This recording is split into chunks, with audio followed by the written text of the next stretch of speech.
Students, आज हम पढ़ेंगे double small large genome viruses के बारे में। सबसे पहले ये देख लेते हैं कि वायरसेस हैं क्या। वायरसेस जो हैं वो माइक्रो ऑर्गेनिजम्स हैं। माइक्रो ऑर्गेनिज्म का मतलब क्या है? माइक्रो ऑर्गेनिज्म हम उनको कहते हैं जिन्हें हम आम आंख से नहीं देख सकते। जैसे कि अगर हम अपने आसपास देखें हवा में या पानी में, तो हमें इस तरह की कोई भी चीज अब हवा में या पानी में आम आंख से नजर नहीं आती।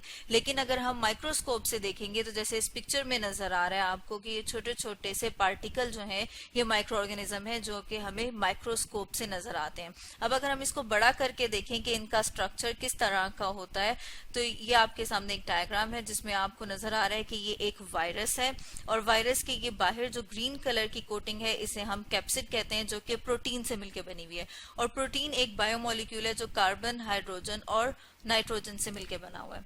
अगर हम इसके अंदर देखें कि ये इसके अंदर क्या है, तो इसके अंदर एक जेनेटिक मटेरियल है जिसे हम जीनोम का नाम देते हैं। जीनोम क्या है? जीनोम इसका वो विरासती मवाद है जिसमें इसकी सारी की सारी इंफॉर्मेशन है जो ये आगे अपनी नई नस्ल में मुंतकिल करता है जीनोम की वजह से। अब हम इस जीनोम की बेसिस पे क्लासिफाई करेंगे कि वो डबल, स्मॉल या लार्ज जीनोम वायरसेस हैं। सबसे पहले हम देख लेते हैं small genome viruses. Small genome viruses जो हैं वो हम उन्हें स्मॉल जीनोम क्यों कह रहे हैं? क्योंकि उसके पास जो जीन्स हैं, जीनोम किससे मिलकर बना हुआ है? जीन्स। जीन्स जो हैं वो या तो डीएनए की फॉर्म में होंगे या फिर आरएनए की फॉर्म में होंगे। अगर किसी वायरस के पास नंबर ऑफ जीन्स कम है, थोड़े हैं, तो इसका मतलब है कि उसका जो जीनोम है वो स्मॉल जीनोम वायरस है। यहाँ पे अगर हम एग्जांपल देखें तो जैसे ये आपको डायग्राम में नजर आ रहा है, यहाँ पे पेपिलोमा वायरस आपको दिखाया हुआ है और ये क्या करता है? ये इंसानों में एक डिजीज कॉज करता है जिसे हम कॉमन वॉट्स का नाम देते हैं। आप में से बहुत सारों ने ये देखा हुआ भी होगा, जैसे इस बंदे के हाथ के ऊपर ये एक आपको नजर आ रहा है कि दाना सा निकला हुआ है। ये क्या है? कॉमन वॉट्स है जिसे small genome DNA virus cause कर रहे हैं। अगर हम डबल स्ट्रैंडेड आरएनए वायरसेस की बात करें तो इन वायरसेस का जो जेनेटिक मटेरियल या जीनोम है वो किस फॉर्म में होगा? वो आरएनए की फॉर्म में होगा। और अगर हम बात करें कि ये डबल स्ट्रैंडेड हैं, तो डबल स्ट्रैंडेड का मतलब ये है कि जो जेनेटिक मटेरियल है अगर वो सिंगल स्ट्रैंड मतलब एक रिबन की फॉर्म में प्रेजेंट हो तो फिर हम उसे सिंगल स्ट्रैंडेड बोलते हैं। लेकिन अगर इसके दो रिबन हो, इस तरह से ये प्रेजेंट हो, तो फिर हम इसे कहते हैं कि ये डबल स्ट्रैंडेड वायरस है। और ये आरएनए की फॉर्म में इसलिए हम कह रहे हैं कि ये डबल स्ट्रैंडेड आरएनए वायरस है। अब हम ये देख लेते हैं कि ये इन ह्यूमंस में कौन सी डिजीज कॉज करता है। ये ह्यूमन में एक डिजीज कॉज करता है जिसे हम कोलोरेडो टिक फीवर कह रहे हैं। इसे हम टिक फीवर क्यों कह रहे हैं? क्योंकि ये एक इंसेक्ट जो आप डायग्राम में देख रहे हैं इसकी वजह से होता है, जिसे हम टिक बोलते हैं।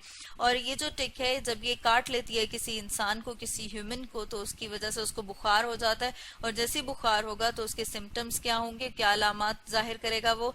कि उसके सर में दर्द शुरू हो जाएगा, उसके मसल्स में पेन होना शुरू हो जाएगा। मसल्स मतलब उसके जो पट्टे हैं उनमें दर्द होगा। उसके अलावा उसको थकावट हो जाएगी, मतलब क्या होगा कि उसको फिटीग हो जाएगी। और कई दफा ऐसे भी होता है कि उसको उल्टियां स्टार्ट हो जाए, मतलब ये कि उसको वॉमिटिंग स्टार्ट हो जाए।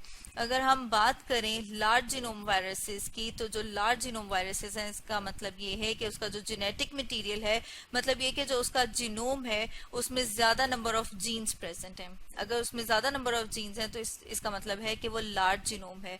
अगर यहाँ पर हम डायग्राम में देखें तो ये एक हर्पीज वायरस की डायग्राम है और ये एक इन्वेलप वायरस है, मतलब इसके बाहर एक आउटर कवरिंग प्रेजेंट है और उसके अंदर आप देख रहे हैं कि कैप्सिड है। जैसे हमने शुरू में बात की थी कि कैप्सिड जो है प्रोटीन से मिलकर बना हुआ है और उसके अंदर जेनेटिक मटेरियल है और ये डबल स्ट्रैंडेड डीएनए की फॉर्म में प्रेजेंट है। अगर आप डायग्राम में देखेंगे तो भी आपको नजर आ रहा होगा कि ये जो है ये दो स्ट्रैंड इसके प्रेजेंट हैं। अब हम ये देख लेते हैं कि ये ह्यूमन में डिजीज क्या कॉज कर रहा है। ये ह्यूमन में एक हर्पीस डिजीज कॉज करता है और हर्पीस में आप देख रहे होंगे कि ये जो ओरल एरिया है, मतलब जो इसका मुंह का और होंठों का एरिया है, वहां पर ये दाने जिसा बने हुए इनको हम कहते हैं कि ये हर्पीस हैं। इसमें ये जो दाने बने हुए इनमें पस या पानी की तरह से फ्लूइड भरा हुआ होता है जो कि लार्ज जीनोम वायरस मतलब हर्पीज वायरस की वजह से है। तो स्टूडेंट्स, आज हमने पढ़ा डबल, स्मॉल और लार्ज जीनोम वायरसेस के बारे में।